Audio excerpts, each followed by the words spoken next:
Is Royal Caribbean copying off of Virgin Voyages? I think so. And we finna get into it right now. In the months leading up to my voyage my cruise with Royal Caribbean, I started to notice some things that seemed a little bit similar and familiar that I experienced with Virgin Voyages. Now, at first, I was like, well, maybe I'm just reading a little bit too into it. But then as time went along and things started happening, I was like, no, is it just me? Or was that Virgin Voyages? So I've created a list of all the things that I've noticed going on before the cruise, during a cruise. And if there's anything that I missed, please let me know in the comments down below. Let's get started. We're gonna start here with pre-voyage. So two things that I noticed was A, some added features, and B, some marketing that they had done. For example, they announced Hideaway Beach before this cruise, and our voyage was gonna be the first one. I keep saying voyage. Our cruise was gonna be the first one to experience Hideaway Beach. It was marketed as an adults-only beach club at Coco Cay, and all the things that it included. It was fantastic. There was a swim-up bar. There was, going to be a DJ in the pool. There was going to be dedicated bars, such as On the Rocks Bar, which is also on Virgin Voyages. However, it's on the ship and not at the beach club. There's cabanas for rent and all of that. Wow, sounds original. Although I will say, and as you guys saw, I enjoyed my time at Hideaway Beach, but I think I enjoyed it because that's really my vibe, which is why I really love Virgin, because it's all my vibe. No kids, adults only, music, good drinks, just like a nice resort-esque feel while I'm on my cruise vacation. I love that. So I did enjoy Hideaway Beach. What I didn't enjoy was the cost.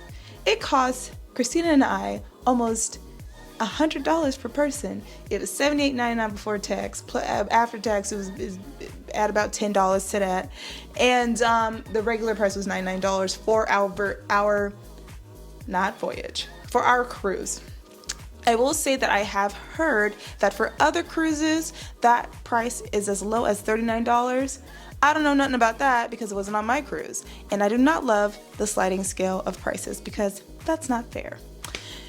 But this is not what this video is about. Some other things that I noticed when I was actually at Hideaway Beach, though, was the dancers walking around. That's something that you will see on Virgin a lot. There's always people dancing by the pools. Definitely the DJ booth in the pool, and not just the DJ, but the type of music he was playing. Virgin is well known for having club music, having the oonce, oonce, oonce vibes. People love it, people hate it. There's no gray area there, but they definitely brought the oonce, oonce vibes to this pool. And in the past, when it was a DJ at the lagoon, the Oasis Lagoon, he played your normal cruise top 40 hit type of situation.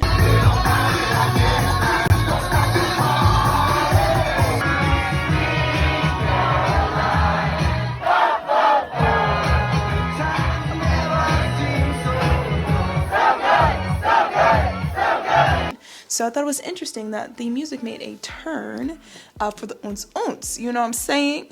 I mean, the place is beautiful. Having dedicated food that you can only find in Hideaway. Also, they kind of elevated the food situation, which again, Virgin is really good at, and carries that on at their beach club as well. Now, I'm also going to kind of lump the Hideaway on board to Hideaway Beach and just the adults only experience, because as me and the friends were sitting in the Hideaway, somebody at the table was like, this kind of reminds me of somewhere. I was like, yeah, does it remind you of the doghouse on Virgin?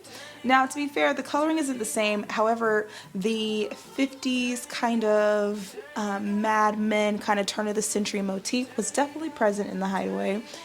And wouldn't you know it, the drinks that are on their menu are heavily laced with champagne and all the bubbles. They had Moet Black there, or Moet Ice, one of the two. A Moet I never heard of, which Moet is what powers the girls on Virgin. So I just thought it was interesting once again that there was this adults only section that was kind of given that turn of the century motif that the back of the ship in Virgin kind of gives you with the dock and the wake and that whole area. And they were serving up all of the Moet and Moet laced cocktails. Interesting. Something else that I noticed prior to the ship leaving, and this one was the most blatantly obvious rip off Royal Caribbean. So something that Virgin likes to do when they are leaving ports, whether it's their home port or a different port somewhere else, is they like to leave messages on the side of the ship illuminated by the lights on the balconies. And I didn't even notice this for like my first Virgin voyage. It took me until my third one to actually see it in person. When I leave Miami, there is I believe it says I love 305, I heart 305 on the side. And the one that we saw was when we were in Ibiza, because it was the only evening that we were actually off of the ship, and it said I love Fiesta. Every message is customized to the city or the country that they're leaving. Well, Royal Caribbean, as they're leaving, I think Puerto Rico, on their way to Miami for the maiden voyage, they put a sign on the side of their ship right here and said au revoir or adios to Puerto Rico, y'all. And everybody said, no, wait a minute. When did Royal Caribbean start doing a little bit of this? Because this girl is giving Virgin Voyages. I wasn't the only one to say it. The comments was saying it, and them comments was getting deleted too. However, I was like, okay, maybe they just want to try it one time, whatever, because maybe it's like the new thing, the new shui of the cruise ships. Well, when we left St. Kitts on our voyage, which was the first stop for us, they came over the loudspeaker and said, hey guys, between 6 and 6:30, we just ask that you leave the lights on or off on your balcony. Please do not toggle the lights because we want to leave a nice message as we sail away from St. Kitts. I have not seen this message to this day, so I have no idea what we said to St. Kitts to this day. However, I do know that they asked us to leave the lights alone while we're in the cabin.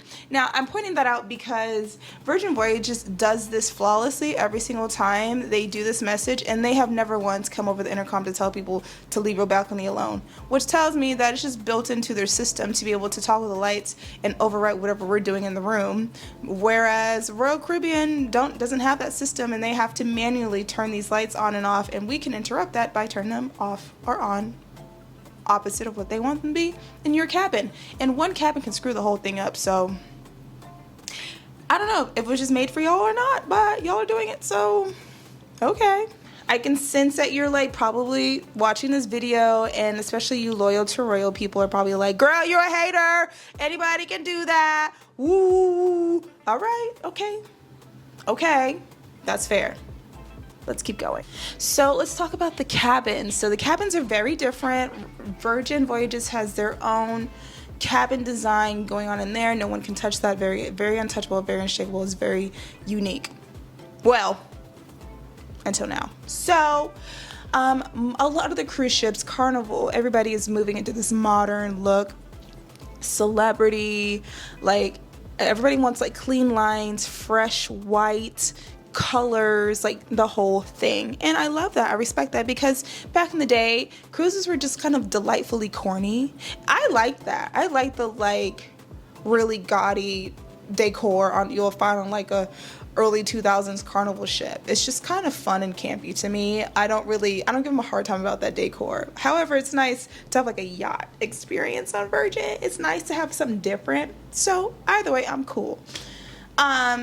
The room design was fine. It was beautiful, and I enjoyed our cabin on Icon of the Seas. I did notice that they did add a few things that they didn't have before. Something as basic as the baskets that slid under the closet. The only other place I'd seen that was, you guessed it, girl, something else that I had noticed they had added was a floating desk. Now, we didn't really use ours in our room. We kind of left it where it was. However, there has been a floating desk in all of my Virgin Voyages cabins, which has been nice because you can kind of pull it up to your bed, especially for room service. You want to be in bed and have your room service, you can actually do that because you can pull the table to your bed and not have to get up, or you know, whatever. If you need an extra table on the balcony, it's nice. That's been added to the Icon of the Seas rooms as well. But the bug doesn't stop there, baby. We also have mood lighting. So there is a touchpad in the rooms, which is also being adopted by other cruise lines, to be fair. But there was an option for daytime, nighttime, movie. Who else has a movie option? And such forth and whence have you. I thought that was very interesting that they now care about mood lighting, and in the cabins never once experienced that anywhere else besides Virgin. Just saying. Also, you could also control your cabin from your phone. As we know, Virgin gives you a tablet, and that controls everything in the room, your blinds, your lighting. You could also do room service and things like that. And on your phone, you can talk to the guest services desk instead of having to go all the way downstairs and wait in a dreadful long line. Well, turns out, guys, you can do the same thing on Royal Caribbean now. Wowzers, I wish they had this feature before, because there has been time. It's great, and it's something that works. So if you see it working over there, I don't mind you bringing it over here because it's making it easier for everybody on whatever cruise ship. I love it. I'm just pointing out the similarities, babes. So talking about technology, wearables, they weren't available on our sailing. However, there were signs on the walls saying that they would be available soon. And as you guys know, Virgin does not do room cards. I did notice on our door there was a little tap moment on the door waiting for the people who will be blessed enough to have those wearables, and I have heard they'll be on other ships as well with Royal Caribbean. Guess who was the first to do it though, baby? I'm just saying. We were all saying it. We were all noticing it. Somebody just has to say it out loud, and I guess that's me because I be keeping it real over here on Vacation Vibes. And then something else I wanted to touch on was the food options. Now, on Icon of the Seas, the food was just okay for me. Like, the main dining room was good. It was really good, actually, for the main dining room. They did a great job. The specialty dining was just okay. It was completely not worth the price, though, if you ask me, except for if you go for lunch. And then the free options, I thought could have been better. I'm a little spoiled because all of the food options on Virgin are free, and they are all good. Just like delicious food. Like, I've never been very mad. Well, the way me and you have been going through it for the past year or so. Royal Caribbean has added things such as the food marketplace, which is giving very much galley inspiration up there as well. So I see you. And I loved having that option where you just kind of go and grab and stuff and not have to do the windjammer, because for some people like me, buffets are just too much. It's overwhelming. People are touching everything. There's too many germs. Like, you gotta find a place to sit. It's giving like cafeteria vibes, and I don't love that. So it's nice to have an alternative to that on Icon of the Seas, to be honest. But I also just prefer to not be a buffet at all and just have a galley. So thanks for that, Royal Caribbean. Thanks for bringing that over to the ship. They're never gonna work with me. Royal Caribbean's like, F that girl. I think those are all the things that I have noticed that were very similar. Now, I just want to ask you in the comments, like, do you share these sentiments with me? Am I just looking too closely into it? Am I being unfair? Is it okay for these cruise lines to evolve and take notes from each other? Because there are some things that every cruise just does, but that's part of being a cruise. We come to eat, drink, and go to casinos. Like excursions, like there's just things that make a cruise. But these little things that other cruise lines just refuse to do, didn't think to do, said wasn't a part of their structure, all of a sudden they're happy to do it. So shout out to Royal Caribbean for at least listening to the things that people are saying they're enjoying on cruises and bringing it to your cruise family. I can commend you for that, because if you see that people are enjoying something over here, why not make it available to your people too? But the ultimate shout out goes to Virgin Voyages for changing the cruise game so much that even the big dogs, the top of the league dogs, have to take notes from you and implement it in their cruise line, because you, Virgin Voyages, you doing the dang thing, girl. Yes, squirrel. Come on, mermaids up, fins up. So anyway, thanks for watching. Let's fight in the comments. I'll see you next time. Bye-bye. Next time on Vacation Vibes, fly out with me as I meet up with our best friend Deja and we explore the beautiful and colorful country of Colombia. I'll see you guys next week when the adventure begins. Bye-bye.